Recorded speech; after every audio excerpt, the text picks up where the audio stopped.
Beralih ke kasus lain, berbeda dengan kronologis kematian Mirna Salihin yang disampaikan kepolisian, teman Mirna yang berada saat kejadian yakni Jessica Komala menuturkan secara khusus kronologis kematian Mirna. Berikut wawancara khusus Raka Susanto dan juru kamera Don Bosco dengan Jessica Komala di kediaman Jessica. Saat ini polisi terus mengembangkan kasus ini dan bertanya kepada sejumlah saksi mata termasuk rekan Mirna yang belakangan isunya berkembang bahwa ia dituduh memberikan sianida ke dalam minuman yang Mirna minum. Saat ini saya sedang bersama dengan Jessica Komala untuk bertanya lebih jauh. Jessica, bisa dijelaskan kalau ada tuduhan bahwa kamu memberikan sianida ke dalam minuman Mirna, apakah itu benar? Tidak benar, saya tidak menaruh apa-apa di kopinya Mirna. Saya benar-benar tidak menaruh apa-apa ya. Alasan saya itu kalau emang banyak kecurigaan itu emang terjadinya begitu, saya nggak tutupin. Saya emang mau datang duluan, soalnya kita mau menghindari 3-in-1 kan. Saya jalannya dari Sunter, terus di rumah cuma ada saya sama bapak saya hari itu. Lalu kenapa saya pesan duluan itu karena kita udah ngomong di grup chat yang di WA kalau si Mirna itu sukanya kopi itu. Nah, saya tawarin itu soalnya 2 kali sebelum kita ketemu di Grand Indonesia makan malam dan ngopi itu dibayarin juga sama Mirna. Jadi Mirna tuh tapi si Mirna datang itu sekitaran 15 menit sesudah kopinya dihidangkan. Jadi nggak sampai 40 menit 50 menit seperti yang si media bilang. Emang saya datang ke sananya sampai di bookingnya saya datang ke sampai di restorannya 10 menit kurang 4. Terus tapi saya pesennya itu sekitaran jam 4.25, 4.30. Terus 10 menit kemudian kopinya datang. Jadi nggak selama itu.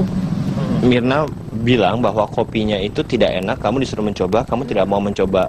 Lalu kenapa kamu nggak mau mencoba? Alasannya, sewaktu kopi itu dihidangkan, waktu servernya itu tuang airnya ke kopinya kan saya lihat kopinya turun gitu. Terus masnya bilang, ini kopinya strong banget, dia bilang begitu. Nah, saya ada masalah lambung, jadi saya takut kalau misalnya minum kopi yang terlalu strong. Nah, terus waktu si Mina suruh saya cobain, kan dia disodorin ke muka saya gini, Kak, suruh cium. Saya cium emang wanginya itu kayak pahit, wangi pahit, kayak black coffee yang benar-benar kuat banget, dan ada wangi-wangi kayak asem-asemnya gitu. Jadi saya takut, saya nggak mau coba, takutnya nanti kalau saya sakit malamnya jadi nggak enak kan. Jadi ya nggak tahu deh saya bakalan kenapa kalau minum kopi itu. Tapi ada pihak lain kah yang mencoba meminum kopi itu, teman-teman kamu yang lain? Iya, ada Hani yang datang bersama-sama dengan Mirna, itu duduk di sebelah kanannya Mirna.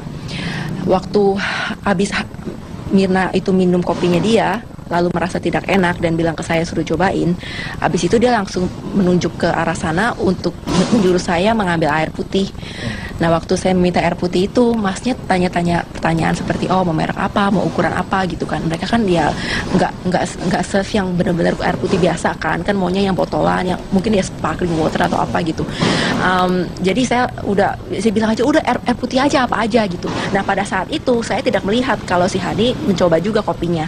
Tapi begitu waktu direka ulang, kelihatan tuh kan, saya kan pada waktu kejadian kan nggak lagi di mejanya kan, jadi saya nggak tahu, nggak lihat. Tapi menurut si Hani, dia mencoba juga waktu si Hani nyodorin ke dia. Jadi abis nyodorin saya, nyodorin ke Hani, cobain deh, ini kok kopinya nggak enak gitu kan. Lalu si Haninya ya udah langsung refleks itu diminum sama dia. Jadi belakangan saya baru tahu kalau si Hani itu ternyata juga minum, tapi saya nggak lihat. Jadi saya tanya sama dia, kamu nggak apa-apa? Terus si Haninya bilang, iya gua nggak apa-apa. Dia cuma nangis aja, sedih kan, si Minanya kan itu kan nggak ada. Lalu ada suster yang datang, terus si Haninya dibawa ke ruangan dalam, mungkin diperiksa ulang apa dia benar-benar baik aja atau gimana. Nah, menurut si Hani waktu reka ulang dibilang katanya dia dikasih obat katanya sama susternya, tapi saya tidak melihat. Pasca penundaan, pilkada di Kabupaten Simalungun semakin tidak jelas, apalagi belum ada eksekusi oleh Kejari pasca putusan MA yang memvonis 4 tahun penjara bagi calon wakil bupati Amran Sinaga yang berujung pencoretan dari pilkada. Pasca dicoretnya pasangan calon petahana JR Saragi Amran Sinaga, Simalungun pun masuk dalam 5 wilayah yang menjadi korban penundaan pilkada. JR Saragi Amran Sinaga mengajukan gugatan ke Pengadilan Tinggi Tata Usaha Medan karena tidak terima dicoret dari bursa calon oleh KPU. Karena terbukti melanggar peraturan Komisi Penyelenggaraan Pemilihan Umum tentang paslon yang terpidana. Menanggapi itu, Ketua Fraksi Partai Nasdem DPRD Simalungun, Benhard Damanik menilai Kejari Simalungun memberikan perlakuan khusus kepada calon wakil bupati Simalungun Amran Sinaga. Seharusnya menurut Damanik berdasarkan peraturan perundang-undangan, semua masyarakat Indonesia sama di muka hukum. Kita menilai saat ini bahwa dengan tidak dieksekusinya Amran Sinaga sebagai terpidana, yang saat ini keberadaannya juga kita saksikan tidak tahu di mana, bahwa Kejaksaan Negeri Simalungun lah salah satu penyebab kegaduhan politik di Kabupaten Simalungun, di mana dengan tertundanya pilkada pada tanggal 9 Desember yang lalu. Maka saya menyatakan bahwa Kepala Kejaksaan Negeri Simalungun itu mempermalukan lembaganya sendiri, karena pada proses hukum yang jalani Amran itu, yang melakukan kasasi itu adalah Kejaksaan Negeri Simalungun melalui Jaksa Penuntut Umum atau JPU-nya. Pemirsa, Kejaksaan Agung kembali memanggil mantan Ketua DPR Setia Novanto dalam kasus dugaan pemufakatan jahat skandal Papa Minta Saham. Namun kuasa hukum Setia Novanto menyatakan Setia Novanto tidak akan memenuhi panggilan itu karena psikologis yang belum siap. Kami kemarin sempat ketemu dengan beberapa teman termasuk Pak Novanto. Dalam rencana kami, beliau tidak hadir hari ini karena ada kondisi psikologis yang beliau masih merasa gak nyaman gitu loh. Ya, nanti ada waktunya untuk hadir, beliau akan hadir. Bagaimana Pak kalau sudah 3 kali dipanggil? Iya, saya kira kan kalau ini kan masih proses penyelidikan. Penyelidikan ini kan belum merupakan justisia. Tidak ada kewajiban warga negara untuk hadir menghadapi panggilan itu, gitu loh. Ya, jadi saya kira ya sabar-sabar aja lah.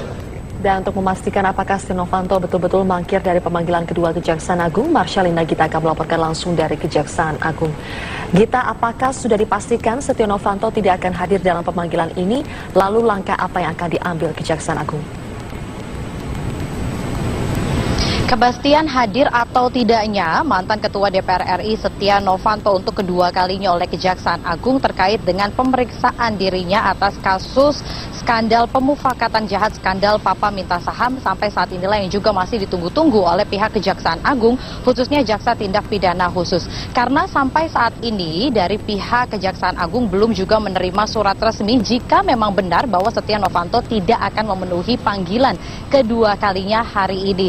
Namun hal ini juga sama dengan kasus pertama kali pada saat 13 Januari lalu Setia Novanto dipanggil namun mangkir. Ini juga tidak memberikan keterangan ataupun juga surat resmi jika dirinya tidak hadir untuk memenuhi panggilan. Pihak Kejaksaan Agung sampai saat ini masih menunggu kedatangan Setia Novanto hingga jam kerja berakhir, dan tentu dari pihak Kejaksaan Agung menginginkan agar Setia Novanto kooperatif memenuhi panggilan.